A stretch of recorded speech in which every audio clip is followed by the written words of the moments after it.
So, you should have been thinking about what the problems are and coming up with some solutions for the people in favelas.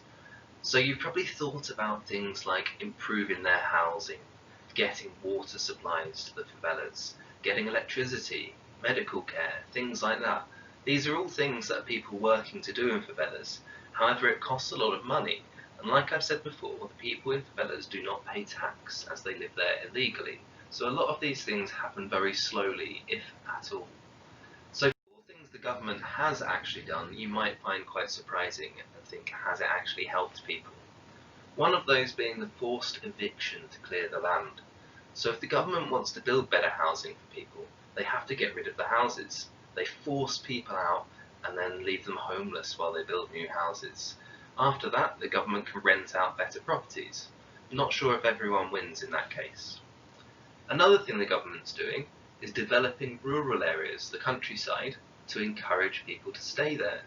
If they can make farmland better and people can make more money and have jobs back in the villages and towns in the countryside, then there's no need for them to move to Rio in the first place. So that could help many people in the future. Another thing they're doing that is really important is improving education.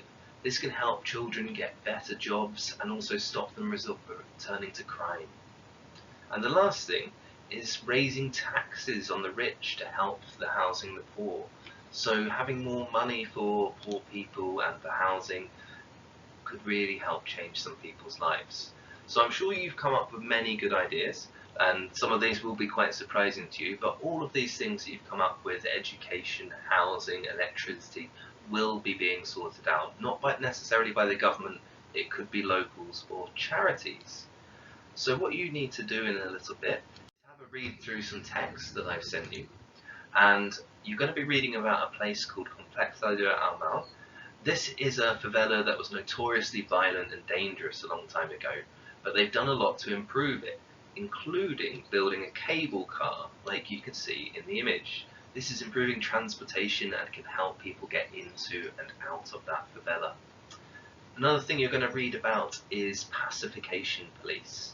Pacification police are armed police, like you can see in the picture, who've been sent into favelas to try and get rid of gangs and calm them down.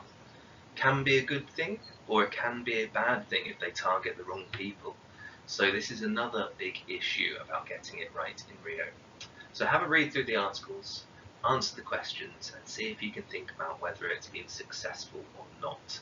You might be asked in an exam to consider the different sides, the positives and negatives of fixing the favelas, and whether it has been successful. So that will be your last task.